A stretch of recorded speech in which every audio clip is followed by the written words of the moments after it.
capítulo 12 do profeta Isaías.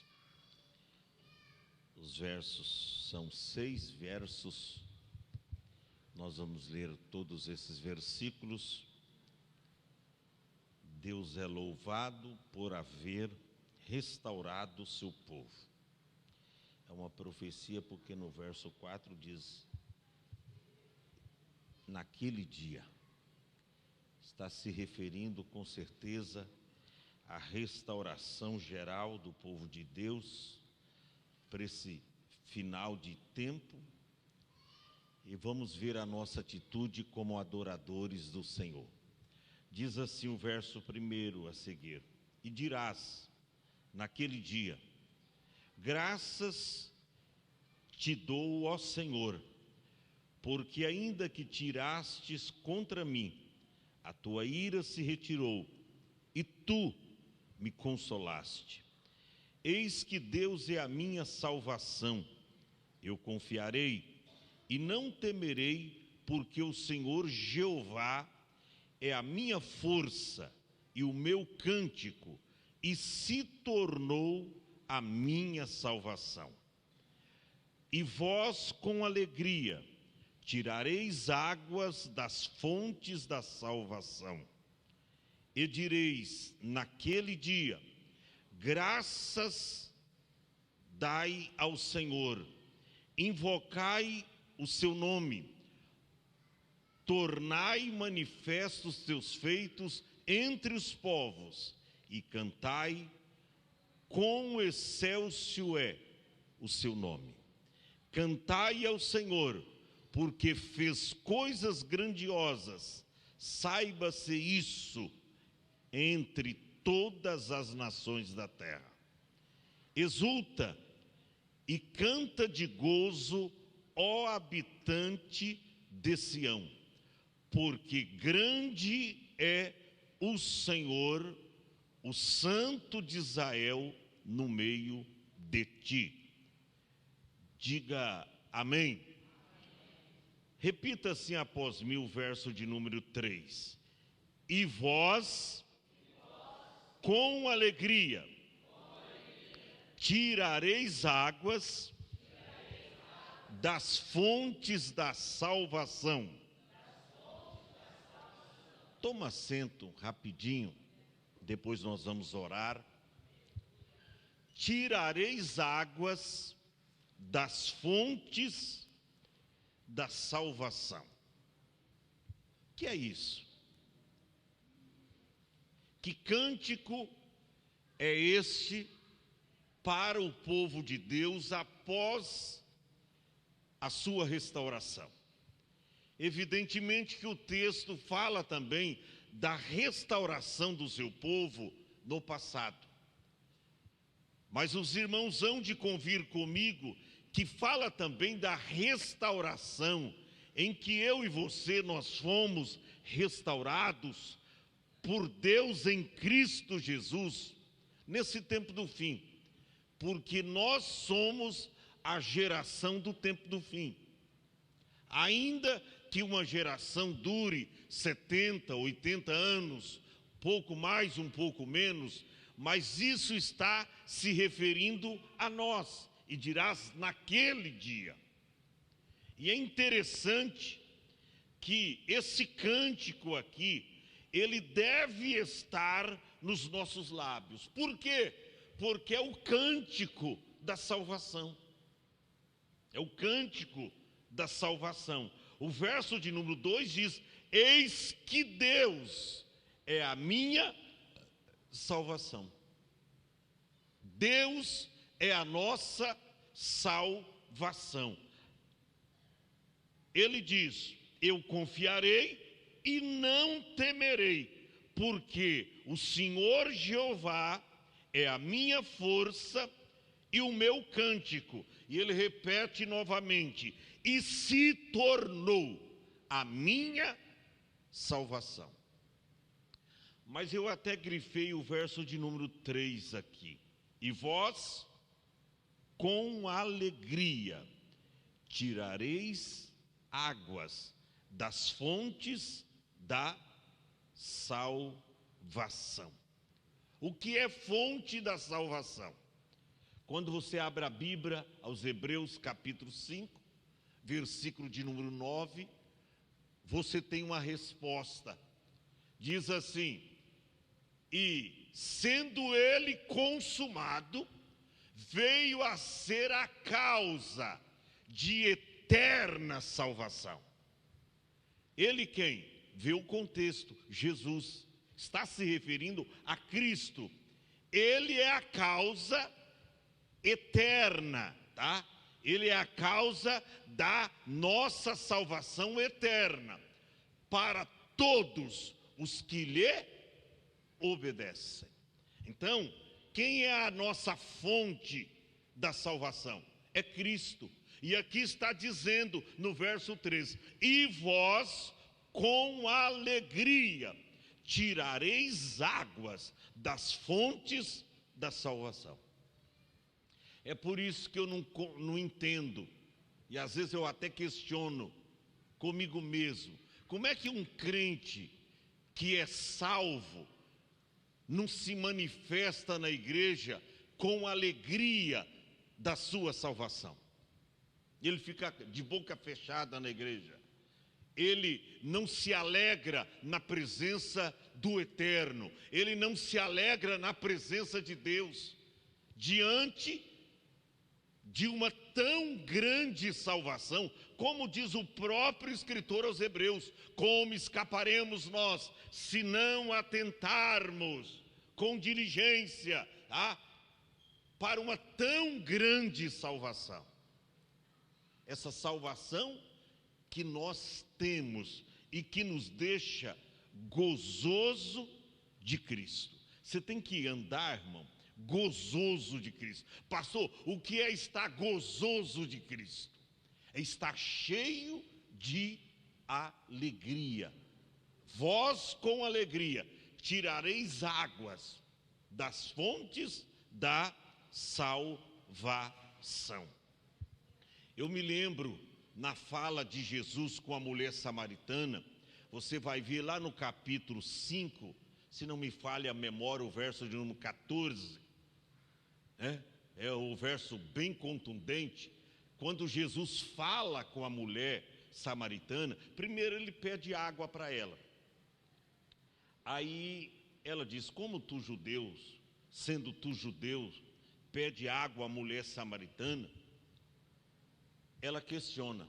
Aí ele diz: olha, mulher, se você conhecesse o dom de Deus, soubesse quem está te pedindo água, você lhe daria, e ele te daria águas vivas.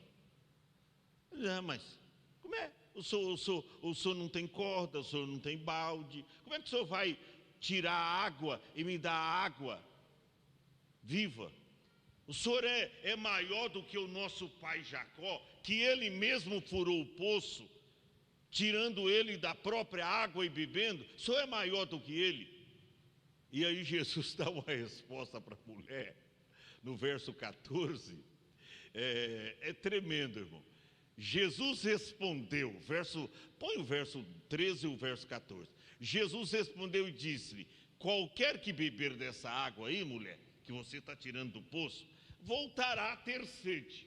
Mas olha o que ele diz no verso 14: mas aquele que beber da água que eu lhe der, nunca terá sede, porque a água que eu lhe der, se fará nele o quê? Uma fonte. Está vendo aí a fonte que Isaías profetizou lá atrás? E vós com alegria tirareis águas da fonte da salvação, se fará nele uma fonte de água a jorrar. Para o quê?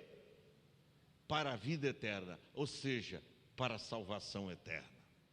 Vós com alegria, vamos tirar, irmão, desta água. Eu não sei porque o crente chega na igreja já triste, cabisbaixo, sabe? Parece que ele é delegado da Polícia Federal, não dá um sorriso para ninguém, sabe? Ele parece um quadro, ele não abre a boca, ele não gesticula, ele não levanta a mão, ele não dá um glória a Deus, ele não dá um aleluia, ele não diz um amém. ele não esboça nenhuma atitude de quem está feliz. Parece que a gente já se acostumou com a salvação. É bem assim, pastor Aparecido. Parece que nós já nos acostumamos com a salvação. E a gente pensa o seguinte: uma vez salvo, salvo para sempre. Nananina, não.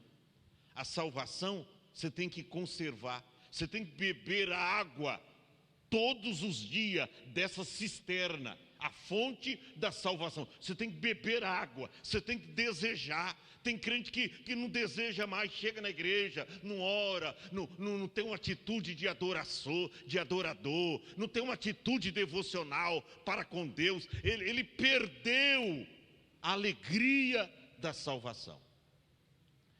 Eu finalizo mencionando o que o salmista diz no Salmo 51. Davi havia pecado, gravemente ele havia pecado contra Deus. E Davi era o seguinte: mesmo em pecado, mas ele tinha temor de Deus. Ele tinha um temor muito grande. E ele foi orar. Depois que o profeta diz que também Deus tinha traspassado o seu pecado, aquela coisa toda, quando o profeta o repreendeu, a Bíblia diz que ele foi orar. E ele faz 3 pedidos para Deus, pede outras coisas no Salmo. Mas ele faz primeiro: Senhor, purifica-me com isope. Hoje o isope é o banho carmesim que através do sangue de Cristo nós recebemos.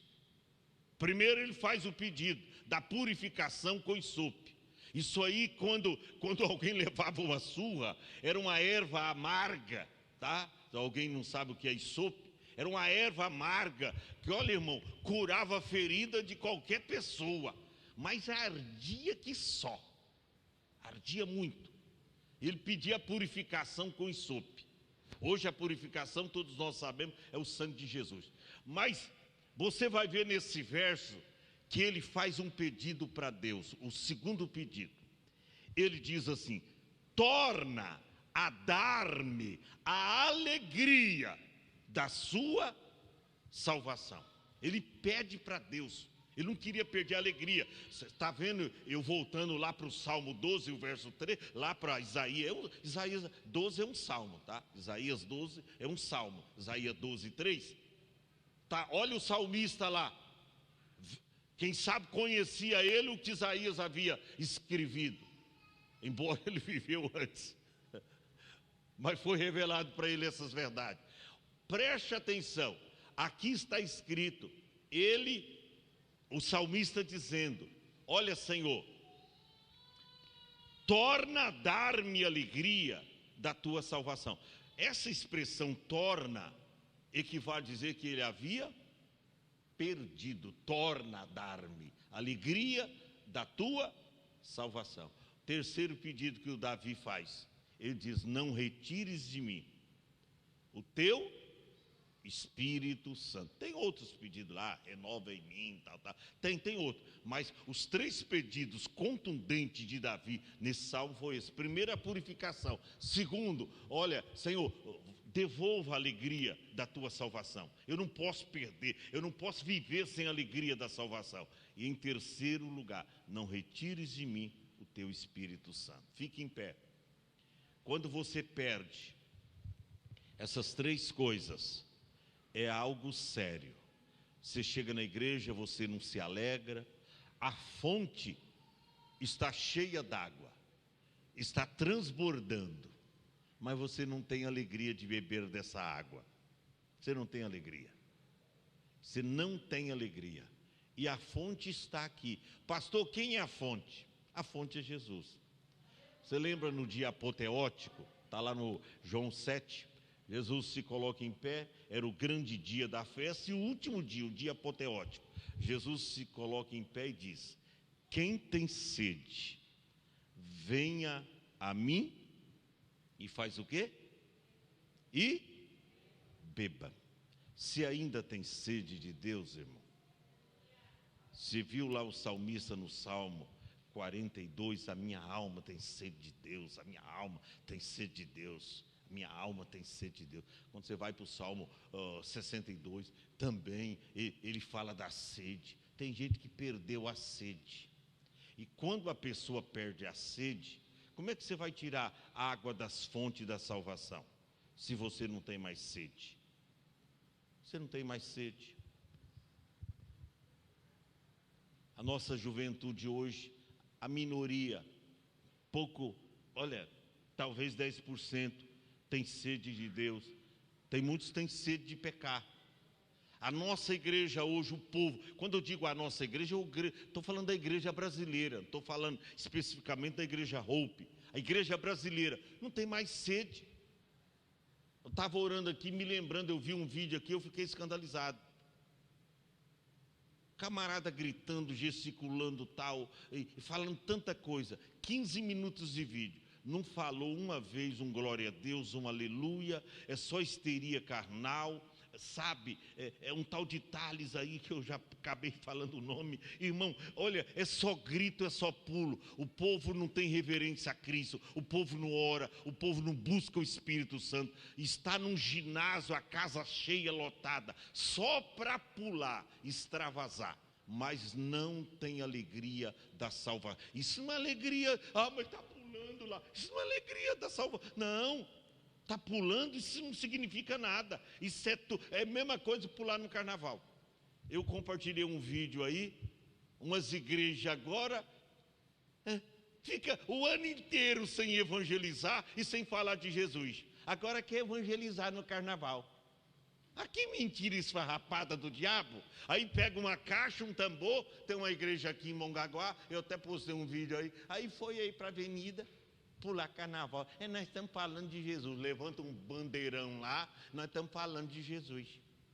Estamos falando de Jesus. Fica o ano inteiro sem falar de Jesus, porque pregam o evangelho triunfalista, o evangelho da prosperidade. Aí pegam um pandeiro, uma caixa, entendeu? Umas bandeiras e dizem, é porque eles querem pular no carnaval. Essa é a verdade. Eles querem entrar no carnaval e tem que arrumar um jeitinho santo, né, irmão? A palavra gospel hoje é um carnaval gospel. Né? Eu falei que já tem cerveja gospel, balada gospel, já tem inferno gospel e tem carnaval gospel. Não, esse carnaval não faz mal, porque a gente vai saudar o nome de Cristo. A gente vai pular lá, embora tá tudo junto na folia lá, mas a gente, irmão, vão tudo para o inferno gospel, né?